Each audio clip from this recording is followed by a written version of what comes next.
핫삽 핫피플 3인방 세 번째 주인공 만나보시죠. 자, 시진핑 주석. 어제 트럼프 대통령과 시진핑 주석도 미중 정상회담을 했습니다. 들어보시죠.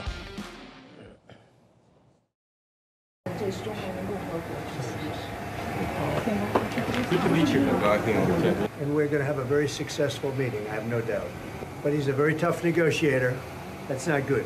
但是他是很强硬的谈判者哦，这不好。 We know each other well. President, do you plan to sign a trade deal today? Could be. And we will be having some discussions. I think we've already agreed to a lot of things, and we'll agree to some more right now. But President Xi is a great leader of a great country, and I think we're going to have a fantastic relationship for a long period of time.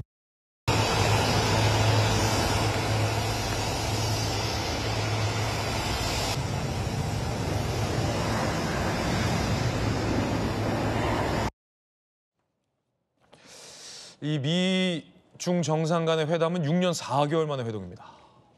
특히나 최근 미국과 중국이 살벌한 무역 전쟁을 벌이던 중에 두 정상의 회동이라 묘하게 긴장감도 흘러넘칩니다.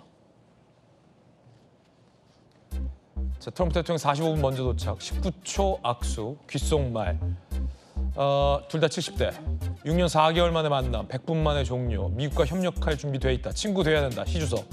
매우 강경한 협상가, 그건 안 좋다, 트럼프 대통령 농담도 던졌고 두 정상의 회담 내용은 다행스럽습니다. 일단은 무역 전쟁을 휴전하기로 합의했습니다.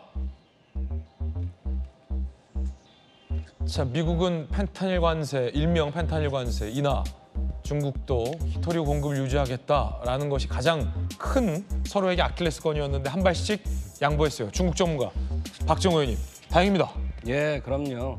미중 대결이 전 세계적으로 영향을 미쳤잖아요, 경제에 대해서. 그리고 또 늘 불안했었는데 저렇게 만나면서 서로 명분은 찾았어요. 그러면서 가장 중요한 부분에 대한 것들을 양보를 해내고, 그리고 결국 에이펙에서의 이 미중 정상회담이 열렸다는 거, 이것이 한국을 다시 더 돋보이게 하는 것이고 여러모로 좋은데요. 저 대도 전략은 사실은 지난번 트럼프 일기 때 써먹은 전략입니다. 그때 대도를 많이 사주겠다고 해놓고 그래서 그걸로 여러 가지 무역 협상이 이루어졌어요. 그 이후로 트럼프가 끝날 때쯤 되니까 대도를 안 사줬습니다. 그건 한번 써먹은 것이고 이번에 가장 큰 아킬레스건은 역시 히토류다. 지금 다카이치 사나 일본 총리와 이재명 대통령이 웃으면서 지금 영접하는 그런 장면도 생방송으로 들어오고 있어서 저희가 박정호 의원님 발언 중에 현장 화면 잠시 보여드리고 있습니다. 다카이치 사나 일본 총리가 사실은 총리 당선 전부터 좀 강경한 발언들이 있어서 우려했는데 우려와는 달리 굉장히 또 살가운 모습을 보여서 화제가 되기도 했죠. 네, 박정호 의원님. 예. 발언 계속 이어주시죠. 예, 그래서 히토류에 대한 것들이 정말 미국에 대해서 아킬레스건이니까 1년 정도 유보하면 본인들도 어느 정도 공급망을 확보할 수 있을지 않을까 이렇게 생각해서 물러나 준 것이고 그걸로 인해서 중국은 미국한테 정말 많은 걸 얻어냈습니다. 뭐 100% 관세 얘기하고 그랬었는데 10% 대로 깎았지 않았습니까? 그렇죠. 등등해서 서로 간의 명분을 찾았고 다시 조금 북한 관계로 가게 되면 북한 관계에 있어서도 북한이 이번에 뛰어나올 수는 없고요. 북한 자체가 하노이 정상회담 때 그때 노딜이었잖아요. 예. 국가 존엄이 세면이 깎였어요. 그러다 보니까는 이번에 안 만난 걸로 자체로 그만큼 국가 존엄의 명분을 세웠다 등등 여러 가지가 이번에는 에이펙에서의 의미가 있었다 생각되고요. 저렇게 미국과 중국이 1년간 협상 기간을 가졌기 때문에 내년 중간 선거가 있습니다. 26년 11월에. 이때까지를 가지고 중국은 다시 한번 조정할 거예요. 대두나 보잉이나 이런 거 사주겠다 뭐 하면서 다시 조절할 거고 미국에서는 중간 선거에서 지게 되면 바로 레임덕 걸리기 때문에 그 협상을 잘 이어갈 수밖에 없고 이번에도 서로 간의 명분을 찾고 실리를 찾은 그런 협상이었다 저는 이렇게 봅니다. 시진핑 주석이 의전차를 거절하고 전용차를 탑승한 장면도 화제가 되고 있습니다. 김해공항에서 경주 의전 차량이 사실은 각 정상에게 제공됐는데 중국판 롤스로이스로 불리는 훔치 N701을 타고 시 주석은 이동을 했습니다.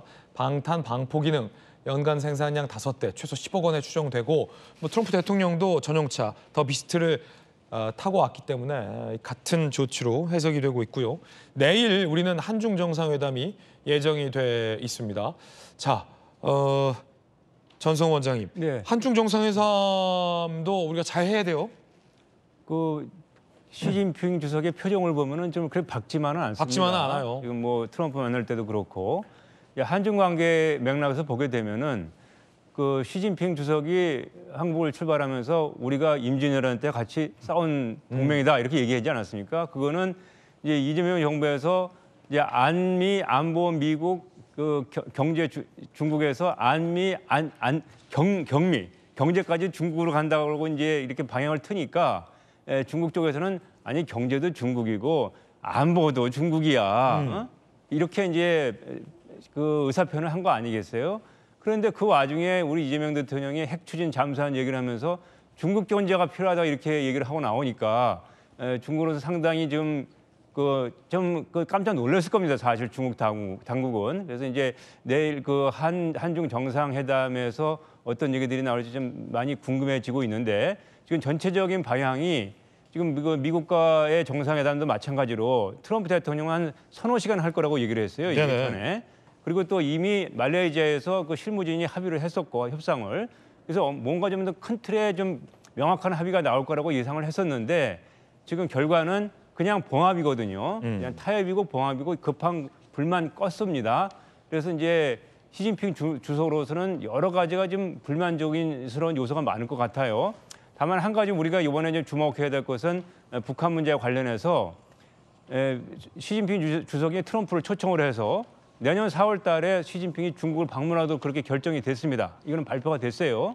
그럼 그 미중 정상회담, 북경에서 열린 미중 정상회담 계기 그 전후에 북한 문제가 다시 한번 이제 이슈로 떠오르고 그 중국 방문을 계기로 해서 미국 정부가 다시 한번 김정은에게 접근할 수 있는 가능성이 있기 때문에 지금 많은 분들이 이제 북한과 미국이 만나게 되면은 우리가 얻을 뭐가 있겠느냐는 많은 그 걱정들을 하시는데 사실 결과는 우리한테 좋은 결과는 나올 수 없습니다.